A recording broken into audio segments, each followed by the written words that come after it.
Good morning, everyone. Welcome to Edwards Infinity. I hope you all are doing really well here. तो आज है 8th of June 2026 Monday है। चलिए start करते हैं, नया वीक है, नई तरीके से हम स्टार्ट करते हैं और देखते हैं आज के न्यूज़पेपर में कितनी इंपॉर्टेंट चीज़ें हैं जो हमारे एग्जाम के पर्सपेक्टिव से इंपॉर्टेंट है और हम यहाँ पर सारी अपडेट्स देखेंगे। जैसा कि आप सभी को पता है, इस वीडियो में हम सारे न्यूज़पेपर को यहाँ पर कंपाइल करके उनका पूरा डिस्कशन करते हैं, जैसे कि आपका द हिंदू है, Indian Express, Mint, PIB, Economic Times. देखिए, जितने भी आप न्यूज़पेपर उठाएंगे आपको ऐसा लगेगा सारे न्यूज़पेपर में अलग अलग न्यूज़ होती हैं, अलग अलग आर्टिकल्स और एडिटोरियल्स होते हैं, but it's not like that. Once you will start analysing things ना, यू विल रियलाइज कि चाहे वो द हिंदू है, इंडियन एक्सप्रेस है, हाँ कुछ आर्टिकल्स होते हैं which are totally different here, editorials यहाँ पर डिफरेंट होते हैं, but most of the news like I will say here 90% of the news और आपके जो करंट अफेयर होते हैं सेम ही होता है, ठीक है। बट यहाँ पर आपको पूरा कंपाइलेशन मिल रहा है, कहीं पर भी इधर उधर जाने की आपको बिल्कुल भी नीड है नहीं पड़ेगी। और इस पूरे एनालिसिस की पीडीएफ के लिए आप ज्वाइन कीजिए टेलीग्राम चैनल, हमारा इंस्टाग्राम चैनल भी, उससे भी आप ज्वाइन कीजिए। और एडवर्ड्स इन्फिनिटी एप्लीकेशन भी यहाँ पर लॉन्च हो चुका है, आप इसे प्लीज ज्वाइन कीजिए, जहां पर आपको सारी अपडेट्स और कोर्स की डिटेल्स मिल जाएंगी। उसके साथ साथ अगर आपको जितने भी न्यूज़पेपर है लाइक ओरिजिनल न्यूज़पेपर, यहाँ तो टेलीग्राम चैनल में आपको सिर्फ इसका पीडीएफ मिलेगा, बट अगर आपको ओरिजिनल न्यूज़पेपर्स उनकी और मैगजीन उनकी पीडीएफ चाहिए, स्पेशल स्टडी मटेरियल की रिक्वायरमेंट है, सो आप इस आईडी पर यहाँ पर मैसेज कर सकते हैं और आपको यहाँ पर सारी जो इन्फॉर्मेशन है रिगार्डिंग दिस चैनल यहाँ पर मिल जाएंगी। So all the links are also available in the description box, so make sure you are joining this. तो चलिए स्टार्ट करते हैं, देखते हैं आज हमें क्या क्या डिस्कस करना है। पहले हम डिस्कस करेंगे E85 फ्यूल के बारे में। ये क्या फ्यूल है? हम बात करेंगे 100 रामसर साइट ऑफ इंडिया की। इंडिया में अब 100 रामसर साइट हो चुकी है। फिर foraminifera, what is this here, ठीक है। उसके बाद यहाँ पर आप सभी को बता दिया जाए कि जो एलपीजी सिलेंडर है उनके प्राइसेस अप हो रहे हैं। अगर आपने कल का वीडियो नहीं देखा तो कल का वीडियो आप प्लीज देखिएगा, वहां पर हमने डिस्कस किया था एक एडिटोरियल, जिसमें हमने इस बात की थी कि रशिया के साथ, है ना, हमारा जो ऑयल डिपेंडेंसी है वो धीरे धीरे इंक्रीज हो रहा है। इसकी वजह से यहाँ पर जो प्राइजेस है उसमें भी हाइक जा रहा है। तो क्या रीजन है एलपीजी सिलेंडर के प्राइसेस का अप होने का? और इसका मेन रीजन आप सभी को यहाँ पर अच्छे से ही पता है कि वेस्ट एशिया में जो कन्फ्लिक्ट चल रहा है, this is one of the main reason here. उसके बाद हम डिस्कस करेंगे protest will continue till Pradhan resignation. यहाँ पर जो कॉकरोच जनता पार्टी है हमारी, उनकी जो आपके फाउंडर हैं, उन्होंने ये कहा है कि ये प्रोटेस्ट तब तक कंटिन्यू रहेगा जब तक हमारे यूनियन एजुकेशन मिनिस्टर यहाँ पर रिजाइन नहीं कर देते हैं। फिर हम यहाँ पर बात करेंगे, this is very more important article, ordinance question before Supreme Court, ठीक है। जैसे कि आप सभी को यहाँ पर बता दिया जाए, 2026 में एक ऑर्डिनेंस आया है, ठीक है। ऑर्डिनेंस के तहत सुप्रीम कोर्ट के जजेस की जो मेंबर है वहां पे 34 से उसे 38 किया गया है, ठीक है। तो लेकिन ये ऑर्डिनेंस है, ऑर्डिनेंस का क्या क्या यहाँ पर पूरा सारी चीजें होती है हम देखेंगे। फिर एआई की इकोसिस्टम इन जुडिशरी। तो चलिए विदाउट वेस्टिंग आवर टाइम हम आगे बढ़ते हैं और मूव करते हैं। जैसे कि आप सभी को यहाँ पर बता दिया जाए, flex fuel vehicles offer India practical solution to reduce crude oil import. अब जैसे को आप सभी को पता है कि अभी भी जो हमारा जो पेट्रोल है, डीजल है, हमारे इंडिया के जो व्हीकल्स हैं बेसिकली क्या है, इन्हीं पर डिपेंडेंट है। लेकिन हमारा जो क्रूड ऑयल का इंपोर्ट है उसे हमें रिड्यूस करना है। इसके लिए हम कुछ अल्टरनेटिव सॉल्यूशन और क्लीन एनर्जी की तरफ जैसे हम मूव कर रहे हैं। अब वो टारगेट है इसके 2070 तक हमें क्लीन एनर्जी का जो टारगेट हमारा नेट जीरो एमिशन का टारगेट है उसे हमें अचीव करना है। तो यहाँ पर हम बात कर रहे हैं किसकी, E85 फ्यूल की। अब ये क्या फ्यूल है, इसमें क्या क्या चीजें हैं उसके बारे में अगर हम देखें, आप लोगों को बता दिया जाए, तो बेसिकली इस फ्यूल में आपका 85% एथेनॉल होगा, ठीक है। आपको याद रखना है, जो नॉर्मल होता है उसमें कोई भी नॉर्मल आपका जो पेट्रोल है, डीजल है, उसमें अगर हम बात करेंगे उसमें कोई भी एथेनॉल नहीं होता है पूरा, ठीक है। बट इसमें यहाँ पर 85% यहाँ पर क्या होगा, आपका एथेनॉल होगा। अब इंजन की कंपैटिबिलिटी की बात करते हैं कि अगर हम ऐसा फ्यूल यूज करते हैं उससे क्या होगा, तो इसके लिए हमें रिक्वायरमेंट होगी किसकी, फ्लैक्स फ्यूल व्हीकल डिजाइन की। मतलब इसके जो इस तरीके से हमारे इंजन इंजीनियर किए जाएंगे जिससे कि वो इस फ्यूल को क्या कर सके, अडॉप्ट कर सके। लेकिन अभी के टाइम पर जो हमारे इंजन है ना, suitable for standard internal combustion engine के लिए यहाँ पर होता है। ये यहाँ पर जो कोल्ड स्टेयरिंग इश्यूज हैं, लो टेम्परेचर है, ये इसको भी यहाँ पर प्रोन करते हैं। कोल्ड वेदर की जो परफॉर्मेंस है ये इसको यहाँ पर सहन कर सकते हैं। लेकिन यहाँ पे कभी कभी क्या होता है कि reliable ignition in cold climates में यहाँ पर हम इसकी नीड होती है, ठीक है। चलिए अब आप सभी को यहाँ पर बता दिया जाए एथेनॉल ब्रांड का जो रेंजेस है वो किस तरीके से कैसा होता है। सो E10 में क्या था, 10% आपका एथेनॉल होता है और 90% पेट्रोल होता है। हमने E20 की बात की थी, उसमें भी यहाँ पर क्या था, 20% एथेनॉल और 80% आपका पेट्रोल होता है। लेकिन currently we are talking about E85 where 85% will be ethanol and 15% आपका पेट्रोल होगा। और अगर हम E100 पर पहुंच जाते तो इसमें पूरा आपका हम मतलब कि पेट्रोल जो है आपका बिल्कुल भी यूज नहीं करेंगे, यहाँ पर आपका 100% क्या होगा, एथेनॉल होगा। आई होप ये आपको क्लियर होगा। चलिए आगे बढ़ते हैं। जैसे कि अब हम यहाँ पर देखते हैं कि यहाँ पर व्हीकल कितना कंपैटिबल होगा। तो स्टैंडर्ड व्हीकल की बात करते हैं, flex fuel vehicles. Flex fuel vehicles को हमें मॉडिफाई करने की यहाँ पर रिक्वायरमेंट होगी, क्योंकि उसके तहत हमें जो हमारे इंजन है, व्हीकल के इंजन है, उन्हें इंजीनियर करना पड़ेगा। ठीक है, चलिए आगे बात करते हैं। अब बेनिफिट्स क्या है हमारे E85 के। तो इससे क्या होगा, आपका जो पेट्रोल का कंजम्पशन है वो रिड्यूस होगा, पेट्रोल का जो यूज है वो भी कम होगा, है ना। ये फार्मर्स को भी सपोर्ट करेगा। क्यों सपोर्ट करेगा, क्योंकि जो एथेनॉल है बेसिकली वो किससे बन रहा है, आपके जो फूड वेस्ट प्रोडक्ट्स होते हैं उससे यहाँ पर बनता है। बेटर फ्यूल का डाइवर्सिफिकेशन हम बात कर रहे हैं कि हमारे पास एक क्या, हमारी जो एनर्जी सिक्योरिटीज को इम्प्रूव कर पाएंगे। यहाँ पर यूज ऑफ सरप्लस ग्रेन, है ना, क्योंकि ये किस तरीके से फार्मर्स को सपोर्ट कर रहा है। जो सरप्लस आपका यहाँ पर फूड ग्रेन है, हम उसे और एग्रीकल्चर के जितने भी रेसिड्यूज हैं हम उसका यूज करके क्या कर रहे हैं, एथेनॉल बना रहे हैं।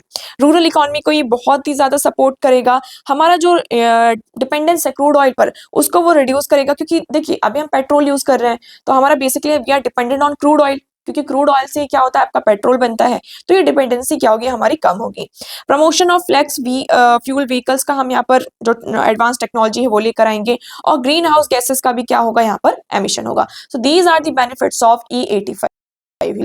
अब बट यहाँ पर ऐसा नहीं है कि बेनिफिट्स हैं तो चैलेंजेस नहीं होंगे। कोई भी चीज होती है उसके हमें प्रोज भी बात करते हैं, चैलेंजेस की बात करते हैं।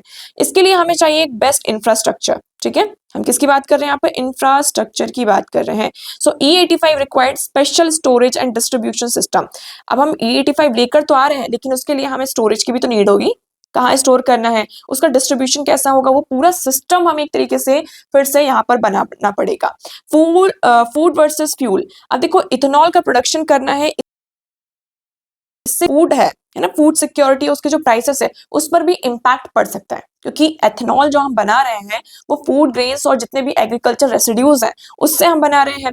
अब अगर हम एथेनॉल पर पूरी तरीके से यहाँ पर क्या हो जाएंगे, डिपेंडेंट हो जाएंगे, तो हमारा क्या होगा, ये ज्यादा से ज्यादा हमारा मोटिव होगा कि सरप्लस में हम फूड ग्रेन्स को ग्रो करें। इन केस अगर सरप्लस में फूड ग्रेन ग्रो नहीं होता, उसका प्रोडक्शन नहीं होता है, तो मे बी यहाँ पर जो हमारा अभी जो करंटली फूड चल रहा है उस पर हमें प्रॉब्लम हो सकती है। वाटर स्ट्रेस, बेसिकली यहाँ पर जो एथेनॉल अभी यहाँ पर बनाया जा रहा है वो शुगर केन के जो रेसिड्यूज हैं, शुगर केन है उससे बनाया जा रहा है, और आप सभी को पता है कि शुगर केन के लिए यहाँ पर वाटर की बहुत ही ज्यादा नीड होती है। फिर लो एनर्जी डेंसिटी की बात करते हैं। Ethanol lower energy content leads to reduce mileage. हमें ये देखने को मिला है कि जब अगर हम एथेनॉल ब्लेंड फ्यूल का यूज कर रहे हैं तो ये जो हमारी व्हीकल है वो माइलेज कम दे रही है। ठीक है, व्हीकल कंपैटिबिलिटी की बात करते हैं। अभी जितने भी एग्जिस्टिंग यहाँ पर व्हीकल्स हैं उन्हें मॉडिफिकेशन की नीड है, so that they can use E85 year. Okay, I hope आपको ये चैलेंजेस क्लियर होंगे। चलिए अब नेक्स्ट हम बात करते हैं इंडिया का 100th रामसर साइट के बारे में। ठीक है, on the occasion of world environment day 5th of June, यहाँ पर क्या हुआ है, हमारे प्राइम मिनिस्टर नरेंद्र मोदी जी ने एक न्यू रामसर साइट को लॉन्च मतलब कि वो किया है, आपके सामने लेकर आए हैं। तो जयप्रकाश नारायण बर्ड सेंचुरी सुराहा तल, ये आपका कहाँ है, बालिया उत्तर प्रदेश में। ये हमारी इंडिया की 100 रामसर साइट हो चुकी है। तो आप सभी को याद रखना है इंडिया में कितनी रामसर साइट हो चुकी है, 100। बहुत इंपॉर्टेंट है, क्वेश्चन हर बार इससे आता ही आता है। ठीक है, चलिए नेक्स्ट हम बात करते हैं फोरामिनीफेरा। व्हाट इज दिस, ये एक आपका सिंगल सेल मेराइन प्रोटिस्टा मतलब अमीबा ऑर्गेनिज्म है। ठीक है, बेसिकली अगर इसका हम देखेंगे आपको शेल की तरह दिखेगा, है ना। इसका जो टेस्टिंग वगैरह जब हमने की इस अमीबा की तो इस साइट की तरह दिखेगा। तो ये प्राइमरली हमें से पता चला कि कैल्शियम कार्बोनेट और जितने भी आपके सेडिमेंट ग्रेन्स होते हैं ये उससे बना होता है। अब फोरामिनीफेरा के बारे में बात कर लेते हैं। It is a group of single celled organism that have inhibited world oceans for over 500 million years. मतलब ये वर्ल्ड के ओशन में 500 मिलियन ईयर्स से क्या कर रहा है, यहाँ पर रह रहा है। ठीक है, इसमें इसके जो शेल्स होते हैं उसमें बहुत ही टाइनी टाइनी से होल्स आपको दिखाई देंगे, बहुत ही टाइनी टाइनी से। That is known as foramen. आपको दिख रहा होगा इस पिक्चर में कितने छोटे छोटे से यहाँ पर आपको टाइनी होल्स दिखाई दे रहे हैं। लैटिन वर्ड्स में से हम क्या कहते हैं, फोरामेन का मतलब होता है एक तरीके से windows. Okay, they are among the most abundant and ecologically important organism in the ocean. I hope अब आपको ये क्लियर होगा।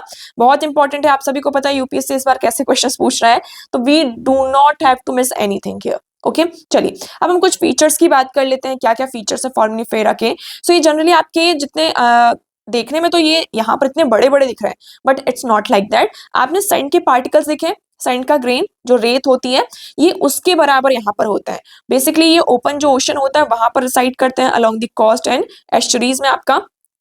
अब ये जो most of the shell for protection and either float in the water column, ये जो या तो वाटर में फ्लोट करते हैं या फिर यहाँ पर जो आपका जो साइट होता है कोस्ट होता है सी फ्लोर में वहां पर रहता है, ठीक है। They construct their intricate cell call test. अब जब ये अपना जो शेल है उसको जब ये बनाते हैं इस पूरी प्रोसेस को कहा जाता है क्या, टेस्ट कहा जाता है, ठीक है। ये आपको आई होप क्लियर होगा। अब हम डाइट की बात कर लेते हैं, ये इंपॉर्टेंट हो जाता है, ये खाते क्या है, मतलब इनका फूड क्या है, क्योंकि ये एक लिविंग ऑर्गेनिज्म है। सो इट्स वेरी ऑब्वियस कि उन्हें भी फूड की नीड होगी। Yes of course it is. So foraminifera eat detritus on the sea floor and anything smaller than that, मतलब जितने भी डाइटॉस, बैक्टीरिया, एल्गी और जितने भी छोटे छोटे टाइनी कॉकपॉट्स यहाँ पर होते हैं जो इनसे छोटे होते हैं, और डेट्रियस है ना, छोटे छोटे एनिमल्स होते हैं, ये इनको यहाँ पर क्या करते हैं, ईट करते हैं, इनका ये फूड होता है। They build complex shells consist eight there simplest one chamber like वास और ट्यूब और many chambers that coil in elaborated way here. चलिए आगे बात करते हैं। अब देखिए यहाँ पर आपके सामने एक क्वेश्चन है। क्वेश्चन क्या है, with the reference of foraminifera forms consider the following statement. Question कैसे बनाया जा सकता है ये आपको ध्यान देना। दे आर मल्टीसेलुलर ऑर्गेनिज्म, आप यहाँ पर बताएंगे। Their shell can be used to study the characteristics of ocean. Okay, third statement is they are found in all marine environment. अब देखिए आप सभी को अभी हमने डिस्कस किया है यहाँ पर कि ये मल्टी सेलुलर नहीं है, सिंगल सेल है, तो आपका जो फर्स्ट स्टेटमेंट है वो इनकरेक्ट हो जाता है। अब देखिए यहाँ पर भी फर्स्ट है, यहाँ पर भी फर्स्ट है, यहाँ पर भी फर्स्ट स्टेटमेंट है, करेक्ट ऑप्शन आपका ऑप्शन बी। चलिए बात करते हैं LPG cylinder prices up to 29 rupees, OMC still losing 700 government.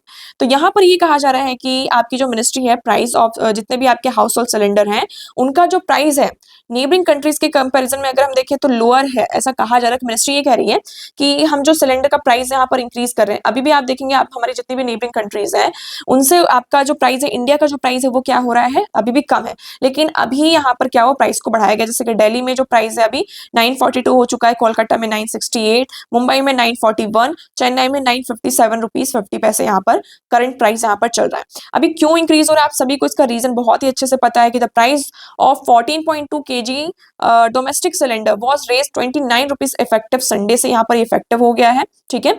इसका रिवाइज और इसका रीजन ये है since the start of war in West Asia which triggers the supply crisis। यहाँ पर वेस्ट एशिया में जब से ये यहाँ आपका वॉर स्टार्ट हुआ है, because of that supply crisis को इसने ट्रिगर किया है। बिकॉज ऑफ दैट यहाँ पर आपका क्या हुआ है, एलपीजी सिलेंडर के जो प्राइसेस है उसमें राइज देखने को मिल रहा है। And one of the reason here हम कह सकते हैं कि जो पेट्रोल के प्राइसेस है, डीजल के प्राइसेस है, वो भी हाइक पर जा रहे हैं। चलिए नेक्स्ट हम बात करते हैं, छोटी सी न्यूज है, बस आपको यहाँ पर अवेयर होना है। Protest will continue until Pradhan quits. So जो हमारे कॉकरोच जनता पार्टी ऑनलाइन आपका ये जो मूवमेंट था कॉकरोच जनता पार्टी, तो उनके जो फाउंडर है अभिजीत, उन्होंने ये कहा संडे को कि ये जो प्रोटेस्ट है वो कंटिन्यू रहेगा। इस प्रोटेस्ट में बेसिकली कल हमने बात की थी तो 1500 से 2000 लोगों ने पार्टिसिपेट किया था, लेकिन अभी जो नंबर आ रहा है it was 7000 people have participated in this protest here. And he saying कि मैंने किसी को पे नहीं किया है ना, मतलब यहाँ पर ऐसे स्टेटमेंट्स आ रहे थे कि जो ये फाउंडर है इन्होंने पेमेंट किया है, लोगों को पे किया है to come in the protest here, but he said कि मैं तो डायरेक्टली एयरपोर्ट से आया था, उसके बाद मेरा प्रोटेस्ट स्टार्ट हो चुका था, है ना। मैं यूएस से रिटर्न आया था और इंडिया वापस आया और मैंने प्रोटेस्ट में पार्टिसिपेट किया, ठीक है। तो मैंने यहाँ पर मेरे पास इतना टाइम ही नहीं था कि मैं लोगों को पे करूं उसके उन्हें प्रोटेस्ट में बुलाऊं यहाँ पर। सो ये यहाँ पर सारी चीजें। चलिए आगे बात करते हैं, not seeking मेडिएशन on border dispute Nepal minister है। ओके, तो अभी आप लोगों को यहाँ पर ये बता दिया जाए कि नेपाल के जो फॉरेन मिनिस्टर है उनका ये कहना है कि जो इंडिया के साथ बॉर्डर डिस्प्यूट हमारा चल रहा है उस बॉर्डर डिस्प्यूट को रिजॉल्व करने के लिए हमें किसी भी थर्ड पार्टी की नीड नहीं है, ठीक है। हम आपस में मिलकर क्या कर सकते हैं, इसको रिजॉल्व कर सकते हैं। लेकिन आप सभी को यहाँ पर बता दिया जाए कि इंडिया का जो लोकेशन है, इंडिया नेपाल जो काला पानी हमारा ओलंपियादा है, ट्राई जंक्शन, ये थोड़ा सा क्या है हमारे लिए पेन पॉइंट हो जाता है between India and China. India China के लिए क्या है आपका एक not China sorry India Nepal के लिए पेन पॉइंट है। अब देखिए यहाँ पर चाइना भी अटैक करता रहता है, चाइना का भी है कि नहीं इस साइड आ जाए, और यहाँ पर ब्रिटिशर्स का भी क्या था पूरा थोड़ा सा रोल था। तो इंडिया का ये कहना था ब्रिटिशर्स उस टाइम पर थे तो वो भी क्या करे इसमें पार्टिसिपेट करे इस इशू को रिजॉल्व करने के लिए। लेकिन अभी करंटली यहाँ पर जो नेपाल के फॉरेन मिनिस्टर हैं उन्होंने ये कहा कि अगर हमें बॉर्डर इंडिया को हम क्या कर सकते हैं, डिप्लोमेसी से हम इस इशू को रिजॉल्व कर सकते हैं। Want to resolve border issue with India via diplomacy. यहाँ पर हमें किसी थर्ड पार्टी की नीड बिल्कुल भी नहीं है। ठीक है, अभी इसमें इतना ही है। चलिए आगे बात करते हैं। This is very important, I mean saying this is very very very very important. The ordinance question before the supreme court. देखिए मैं आप सभी को यहाँ पर बता दूं, इसका जो ब्रीफ में यहाँ पर अगर मैं इसको ब्रीफ करती हूँ, बेसिकली अभी यहाँ पर एक क्या आया है आपका, एक ऑर्डिनेंस आया है जिसमें बेसिकली ये बात की जा रही है कि हम जो सुप्रीम कोर्ट के मेंबर्स हैं, है ना, उनका जो नंबर है उसको हम इंक्रीज करेंगे। तो अभी तक कितना था यहाँ पर, आप लोग कमेंट सेक्शन में कमेंट करके बताएंगे अभी करंटली यहाँ पे कितने मेंबर्स थे और उसके बाद अब कितने हो चुके हैं। तो यहाँ पर अभी तक जो नंबर था 34 था, अब इसे इंक्रीज करके कितना 38 करने की बात की जा रही है। ठीक है, ये जो ऑर्डिनेंस, ये ऑर्डिनेंस है, ये आपका कोई भी एक्ट नहीं है, कोई भी लॉ नहीं है, ऑर्डिनेंस है। यहाँ पर 34 से नंबर को 38 किया गया है। यहाँ पर 5 जजेस ने क्या किया है, ओथ भी ली है, उसमें से 3 अभी वर्क कर रहे हैं, लेकिन जो सीट ऑफिशियली उन्हें नहीं बिठाया गया है सीट पर। अब रीजन बीइंग, यहाँ पर इस आर्टिकल को अगर आप पढ़ेंगे तो देखिए ये पूरा डेटा, ये जो कैलकुलेशन यहाँ पर की गई है बहुत ही रिस्की टाइप की है। रिस्की मतलब आपको इतना ज्यादा इंडल्ज होने की बिल्कुल भी नीड नहीं है। अब इसमें देखिए जजेस हैं, इन्होंने ओथ लिया है। अब कुछ यहाँ पर 24 ऑफ जून को क्या हो जाएंगे, उनकी रिटायरमेंट होने वाली है। ठीक है, जो अभी 34 की सीट अगर हम देखें, जो 34 करंटली यहाँ पर जो मेंबर्स हैं जिसका एक्ट पूरा हमारा है, उसमें से कुछ जजेस क्या है, रिटायर होने वाले हैं। तो अभी जो ये ओथ ले रहे हैं, तो वो जो सीट है वो भी खाली हो जाएगी, आपकी एक तरीके से वैकेट हो जाएगी, उसे भी फुलफिल करना है। हमें जो न्यू लेकर आए हैं वो भी है। अभी मॉनसून जो सेशन है वो यहाँ पर स्टार्ट होने वाला है। तो ये जो ऑर्डिनेंस है, आप सभी को पता होगा, ऑर्डिनेंस को विद इन लॉ बनना होता है ना। ये आपका जो पूरा जो ऑर्डिनेंस होता है, यहाँ पर हमारा जो सेशन होता है उसमें यहाँ पर जाता है और उसको फिर लॉ बनाना पड़ता है। तो यहाँ पर ये पूरी कैलकुलेशन अभी की गई है। 2015 में आप सभी को पता होगा, यहाँ पर 99 कॉन्स्टिट्यूशनल अमेंडमेंट एक्ट आता है, जिसमें हम बात करते हैं किसने, नेशनल जुडिशियल अपॉइंटमेंट कमीशन की। बट इसे स्टक डाउन कर दिया जाता है ये कहते हुए कि this is a breach of basic structure of the constitution. Okay, अब देखिए पहले हम सुप्रीम कोर्ट में यहाँ पर देख लेते हैं कि जो स्ट्रेंथ का रेवोल्यूशन कैसे हुआ है। 1915 में यहाँ पर जो हमारा ओरिजिनल कॉन्स्टिट्यूशन था, इसमें टोटली आपके जो 8 जजेस थे, फाइन। उसके बाद 1956 में सुप्रीम कोर्ट एक्ट आता है, जिसमें ये नंबर्स का जो नंबर ऑफ जजेस को इंक्रीज करके 8 to 11 हो जाता है।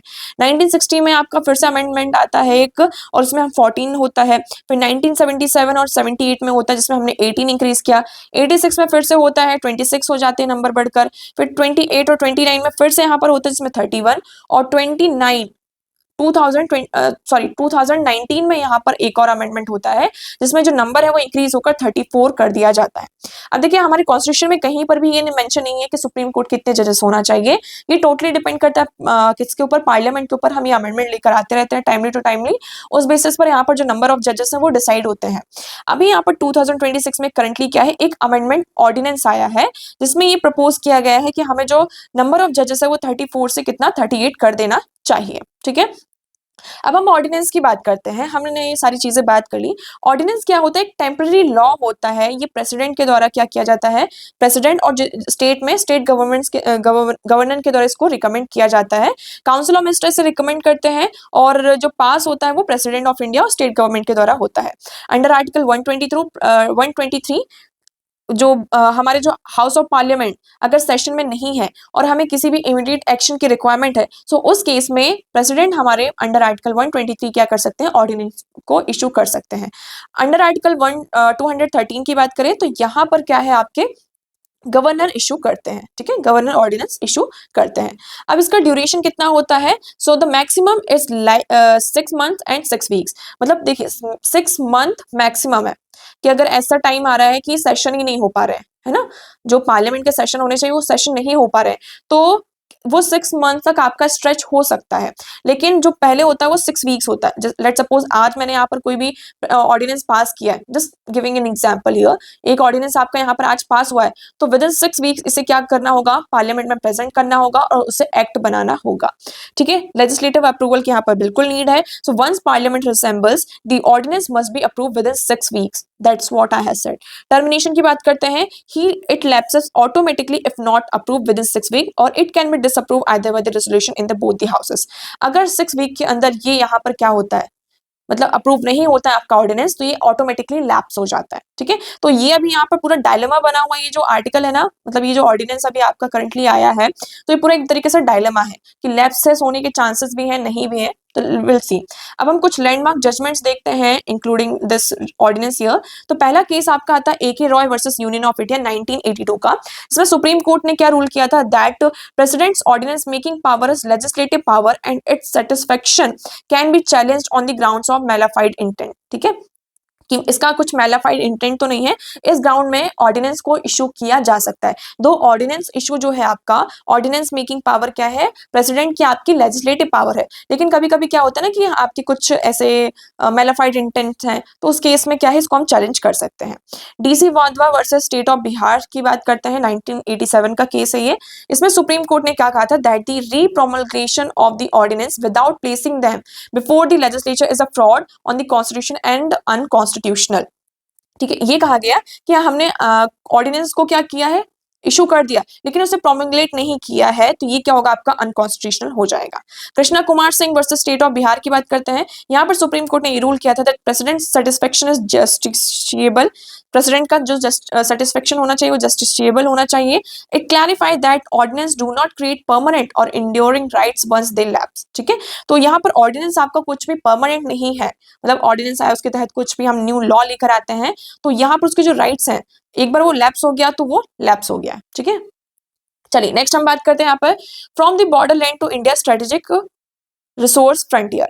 अब देखिए इसमें हम फ्रंटियर किसकी बात कर रहे हैं, हमारे जो ईस्टर्न स्टेट्स हैं, है ना, ईस्ट इंडिया के जितने भी स्टेट्स हैं, लाइक हम बात करें अरुणाचल प्रदेश की, मेघालय की, है ना, असम, मिजोरम, यहाँ पर बात करते हैं। सो अभी विद इन अ डेज यहाँ पर ऑफिशियल जो हमारे मिनिस्ट्री ऑफ माइन है, उन्होंने यहाँ पर नॉर्दर्न ईस्टर्न स्टेट्स को कुछ सिमिलर फ्रेम में रखा है, strategic minerals and untapped potential. ये कहा गया कि यहाँ पर आपको कुछ स्ट्रेटेजिक मिनरल्स और अनटैप्ड पोटेंशियल्स हमें देखने को मिल सकता है, और इसे क्या डिस्क्राइब किया गया, आपका क्वाइट मिनरल फ्रंटियर। क्या, क्वाइट मिनरल फ्रंटियर। अभी हम इसे फ्रंटियर क्यों कह रहे हैं, क्योंकि we are not sure. Frontier मतलब यहाँ पर एक बेसिकली ये कहा जा रहा है कि ये जो लैंग्वेज है, इसमें यहाँ पर चांसेस हैं।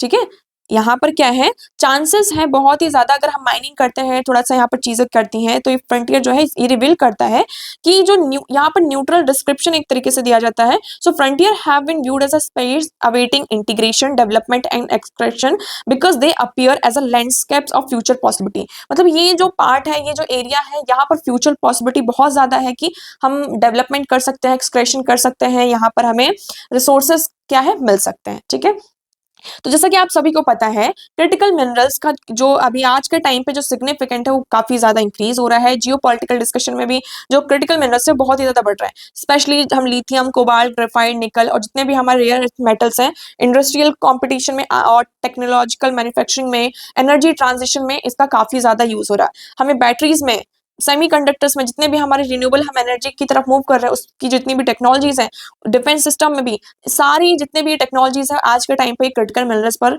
हमारी क्या है, डिपेंडेंट है।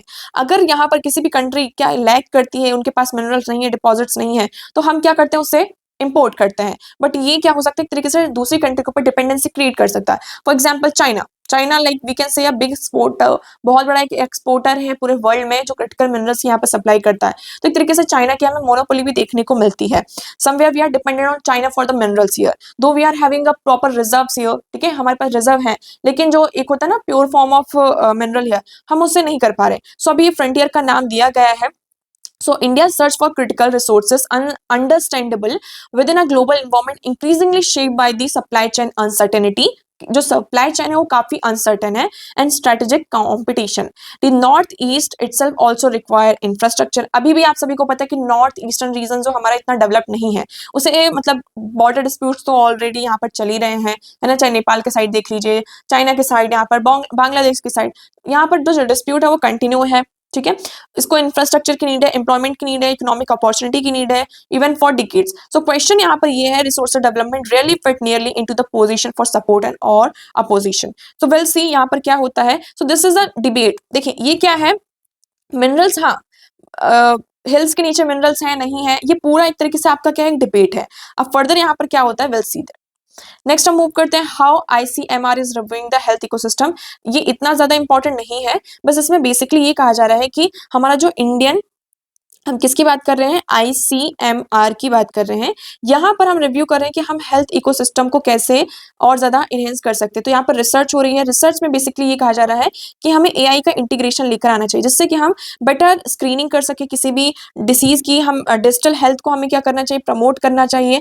हमें टेक्नोलॉजीज़ को लेकर आना चाहिए, जिससे कि हमारी जो जैसे आपकी ट्यूबरकुलोसिस है ना? ट्यूबरकुलोसिस हो गया आपका, डायबिटीज़ हो गया, इस तरीके के जितने भी हमारे नॉन कम्युनिकेबल डिसीज़ है, हम उसको क्या कर सकते हैं? रियल टाइम इनका डिटेक्शन हो सकता है, रियल टाइम डेटा मॉनिटरिंग हो सकती है, which is a integral public health, जो कि हमारे लिए एक हेल्थ डिसीजन में काफ़ी ज़्यादा हमारी हेल्प करेगा। ठीक है? So critical in the era where health challenges be antimicrobial. अब जैसे कि एक क्रिटिकल थिंकिंग की भी आपको नीड होती है ना? कई बार एआई इस टाइम पे ऐसे काम कर रहा है, ऐसे आपको आइडियाज़ प्रोवाइड करता है कि हम ह्यूमन्स कभी थोड़ा-सा सोचने में उससे मजबूर नहीं हो, इतना मजबूर क्रिटिकली हम नहीं एनालाइज़ कर पाते।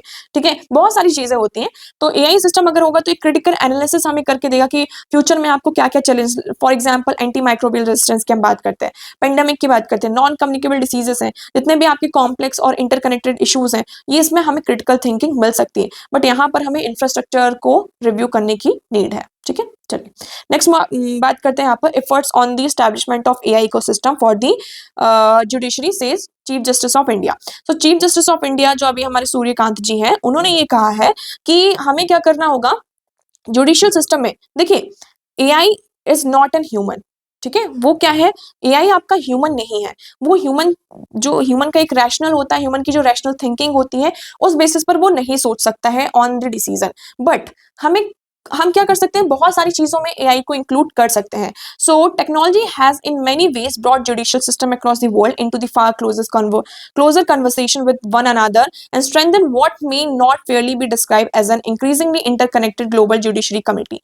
We can include, but हमें थोड़ा सा यहाँ पर ध्यान से, यहाँ पर कॉन्शियसली क्या करना होगा, जितनी भी टेक्नोलॉजीज हैं, जितने भी आपके ह्यूमन एड, क्योंकि एक जो ह्यूमन रीजनिंग होती है वो काफी ज्यादा डिफरेंट होती है जब किसी भी डिसीजन को देने की बात होती है ना, उस बेसिस पर। क्योंकि जो एआई है, अगर हम एआई को डिसीजन देने के लिए बोलेंगे तो एआई क्या करेगा?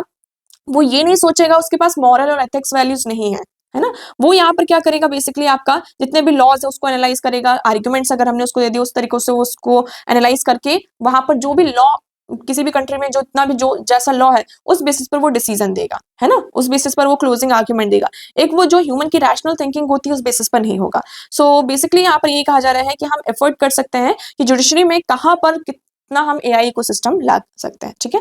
So that's for all today. I hope आपको सारी चीजें क्लियर होंगी, जितने भी इंपॉर्टेंट आर्टिकल्स थे वो हमने सारी चीजें यहाँ पर डिस्कस की हैं। ठीक है?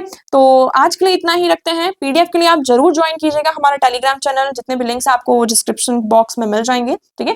सो दैट आपको कोई भी अपडेट ना मिले, और मेक श्योर कीजिएगा आप चैनल को सब्सक्राइब जरूर करें। Right? So that thank you so much for the discussion.